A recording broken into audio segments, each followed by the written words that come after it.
So hello everyone, मेरा नाम मोनिका है। मैं आइल्स 9 हिंदी से हूँ। ठीक है, आइल्स 9 हिंदी। सो हम यहाँ पे ये राइटिंग टास्क 1 जो लाइन ग्राफ है इसको कैसे लिखना है वो पूरा बताऊँगी। और ये मेरा पूरा एस्से है, मतलब टास्क 1 रिपोर्ट राइटिंग जो होती है वो कैसे लिखना है। जब हमें लाइन ग्राफ का क्या क्या चीज़ें हमें देखनी होती है, क्या प्लानिंग करनी होती है, बॉडी पैराग्राफ में कैसे लिखना वो पूरा बताऊँगी। और ये क्वेश्चन आप देख सकते हो 23 मार्च को जो एग्ज़ाम हुआ था तो उसमें ये राइटिंग टास्क 1 ये लाइन ग्राफ आया था। ठीक है, अभी शुरू करते हैं अपनी वीडियो जिसमें प्लानिंग और अपना इंट्रोडक्शन कैसे लिखना है, ओवरऑल पैराग्राफ सब डिटेल, इसको रीडिंग कैसे करना है, एनालाइज कैसे करना है इस टेबल को, इस ग्राफ को, वो सब बात करते हैं। हाँ, तो ये क्वेश्चन, ये पूरा ग्राफ है, इसका टॉपिक क्या है पहले वो पढ़ना है।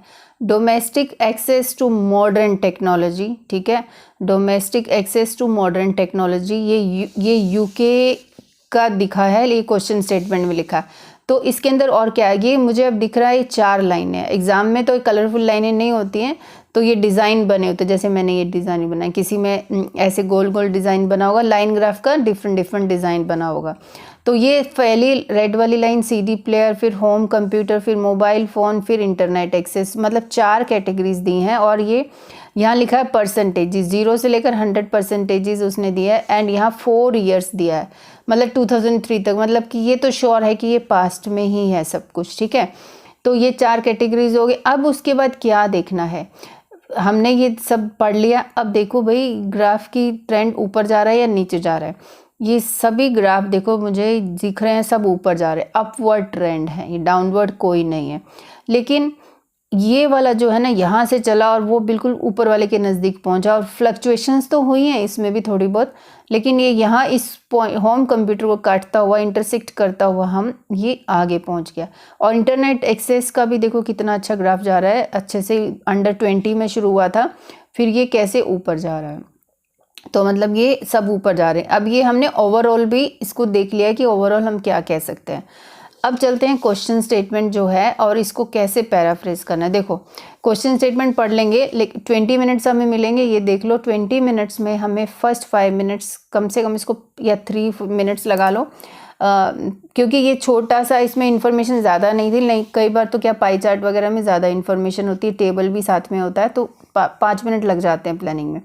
बाकी के लगाओ 15 मिनट इसको राइटिंग में, और लास्ट के अगर 3 मिनट यहाँ लगा रहे हो तो लास्ट के 2-3 मिनट इसको अपना राइटिंग टास्क 1 को दोबारा पढ़ो, ताकि कोई वर्ब आपने रिपीट किया है तो उसको चेंज कर सको, वो इम्पॉर्टेंट है। एंड कोई स्पेलिंग मिस्टेक है उसको ठीक करो इरेज करके, वो सबसे इम्पॉर्टेंट स्टेप है जो लास्ट में। एंड 150 मिनिमम वर्ड्स लिखने हैं। अब 180 तक भी जा सकते हैं, 140 भी अगर लिखे हैं, लेकिन काम की बातें लिखी हैं तो कोई दिक्कत नहीं है। ठीक है, अब हमने प्लानिंग में हमने देख लिया, ये क्या लिखा है, सॉरी ये स्पेलिंग ही रोग हो गई, अपवर्ड डायरेक्शन, डाउनवर्ड ट्रेंड हमने देख लिया, तो ये अपवर्ड ही जा रहा था। और वर्ब्स हमें पता है, ये लर्न करो, वोकैबुलरी इसकी इंपॉर्टेंट है। टेंसेस सभी पास्ट में जाएगा, और कुछ इंपॉर्टेंट लाइन्स होती हैं जैसे जो आपको राइटिंग टास्क 1 में यूज़ करनी चाहिए। देखो, analysing the line graph, overall it can be seen, the statistical data is presented. So अभी मैं सब बताती हूँ आपको कौन सी लाइन है। तो अब ये क्वेश्चन स्टेटमेंट है, इसको इंट्रोडक्शन कैसे लिखना है। अब ये हमारा क्वेश्चन स्टेटमेंट है। राइटिंग टास्क में, आइल्स राइटिंग टास्क 1 और 2 में दोनों में सेम वही है कि क्वेश्चन स्टेटमेंट को पैराफ्रेज करना आपको आना चाहिए। ये बहुत इंपॉर्टेंट चीज़ है, आपको ये ध्यान से देखनी है। तो ये है, यहाँ लिखा द ग्राफ शोज, मैंने लिखा लाइन ग्राफ, क्योंकि वो हमें देखना चाह रहे हैं कि हमें इन्फॉर्मेशन है कि नहीं, ये कौन सा ग्राफ है, हमें पता भी है या नहीं। तो ये the line graph, the provided line graph, फिर यहाँ शोज लिखा, हमने चेंज कर दी वर्ब इलस्ट्रेट्स, या कंपेयर्स भी लिख सकते हो। Illustrate the usage of modern technological gadgets in British house hold, in Britain और ब्रिटिश हाउस होल्ड्स कुछ भी लिख सकते हो। फ्रॉम 1996, क्योंकि ये यू के लिखा है ना, फ्रॉम 1996 टू 2003, ये हमने यू की यू। अब यहाँ टेक्निकल गैजेट्स के नाम आप ब्रैकेट्स में दे सकते हो, जो यहाँ ये चारों के नाम, ठीक है, यहाँ दे सकते हो टेक्निकल गैजेट्स सच एज, ये चारों के नाम, इन ब्रिटिश हाउस होल्ड और Britain household from 1996 to 2003। And ये लाइन इंपॉर्टेंट है लिखने, the statistical data is presented in percentiles और परसेंटेजेस, क्योंकि वहाँ ये देखो परसेंटेज लिखा है ना। और डेटा में भी यहाँ परसेंटेज लिखा, इसलिए हमें ये लिखना। फिर उसके बाद ओवरऑल पैराग्राफ पे आते हैं। ओवरऑल पैराग्राफ मतलब कि जो हम ग्राफ को ऊपर से देख कर आएँ कि अपवर्ड ट्रेंड है, डाउनवर्ड ट्रेंड है या कोई स्ट्राइकिंग पॉइंट है, वो यहाँ बताना है। इसमें फिगर्स नहीं आनी चाहिए। Overall it can be clearly seen that और विजिबल, क्लियरली सीन और विजिबल, इनमें से कोई एक मैं ये लगा देती हूँ। Can be clearly visible from the graph that there was an upward trend in every category. अब कैटेगरी के नाम मैंने ऊपर नहीं लिखे थे यहाँ पे, तो मैंने यहाँ लिख दिया CD player, mobile phone, internet access and home computer in the United Kingdom. ये द लगाना इंपॉर्टेंट है भाई, क्योंकि अगर द नहीं लगाओगे तो ये मिस्टेक हो जाएगी। तो इट सीम्स, अब एक इम्पॉर्टेंट सी बात लिख दी, it seems that Britishers used to give more attention towards technological advancement. ठीक है, उन्होंने काफ़ी काफ़ी उनका ग्राफ ऊपर है, तो ये use to give more attention towards technological advancement, ये मैंने एक लाइन लिख दी। अब डिटेल पैराग्राफ कैसे लिखना है ये देखो अभी आप। अब डिटेल पैराग्राफ को हम कैसे लिखेंगे, ये 4 या तो बॉडी पैराग्राफ बना लो 2, जिसमें ये 2 ईयर्स के बारे में बता दो और ये 2 ईयर्स के बारे में बता दो। दूसरा मेथड है कैटेगरी को उठाओ और कैटेगरी वाइज लिखो।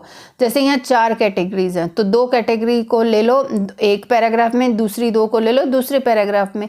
ठीक है, तो हम ऐसे इसको डिटेल लिख सकते हैं। तो मैंने यहाँ लिया कैटेगरी वाइज, मुझे सबसे अच्छा लगता है बॉडी डिटेल पैराग्राफ लिखना कैटेगरी वाइज। ठीक है, तो अब हम चलते हैं, पहले CD प्लेयर के बारे में लिखेंगे क्योंकि ये हाईएस्ट भी है। सबसे पहले जो शुरुआत करते हैं वो इम्पॉर्टेंट थिंग से करते हैं। देखो मैं कैसे लिख रही हूँ, अभी मैं पूरा आपको दिखाती हूँ। एनालाइजिंग द, ये जो मैंने लाइन सर्कल की है ना, ये रेडीमेड लाइंस है, इनको लर्न करना चाहिए आपको।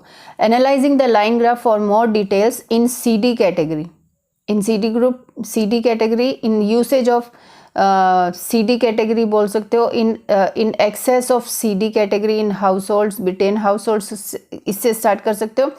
वाइल सेंटेंस स्ट्रक्चर लगाए, while there was a study growth of about 60% in the initial 1996 and its usage reached at its peak over 80% in the final year 2003। देखो मैंने सिर्फ इनिशियल ईयर और लास्ट ईयर के बारे में बताया। देखो इनिशियल ईयर, देखो ये यहाँ से ये कैटेगरी है 60 से शुरू हुई और ये 80 से ऊपर चली गई, तो बीच की मैंने ऐसा कोई इंपॉर्टेंट चीज़ उसमें कुछ चेंज नहीं हो रहा था, बस थोड़ा थोड़ा थोड़ा करके नीचे जा रहा था, ऊपर जा रहा था।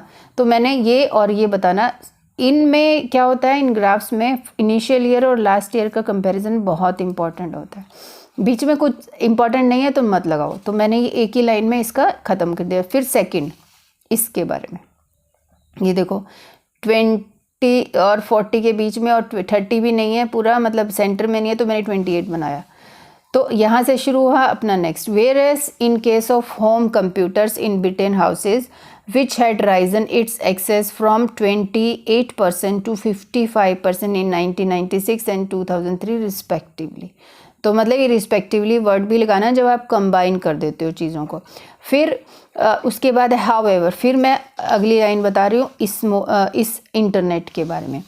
However, one thing to be observed in 1998, people in the UK were able to get the internet services at about 15%। देखो ये 15% से शुरू हुआ है, and then figures went up dramatically over 40% in 2003। देखो 6 साल में ही ये यहाँ से कहाँ पहुँच गया है। ठीक है, अबव 40%, अबव ओवर 40%। ठीक है, अब ये हमने एक ही पैराग्राफ में तीनों को डाल दिया, CD, फिर ये होम कंप्यूटर, फिर ये इंटरनेट। अब लास्ट में हम क्या लिखेंगे, ये जो लाइन जा रही थी ना मोबाइल फ़ोन की, थोड़ा कट करते हुए इंटरसेक्शन पॉइंट, इसको हम अलग से लिखेंगे।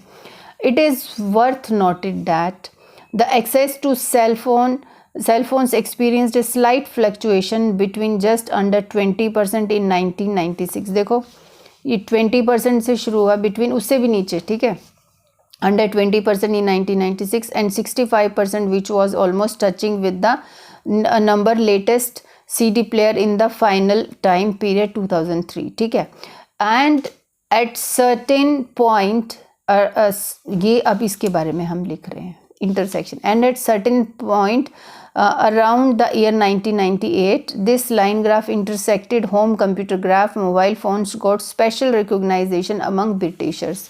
देखो ये यहाँ से शुरू हुआ और कहाँ ऊपर तक उसको जो हाईएस्ट है CD प्लेयर उस तक पहुँच गया. तो ये मेरा पूरा ऐसे हुआ.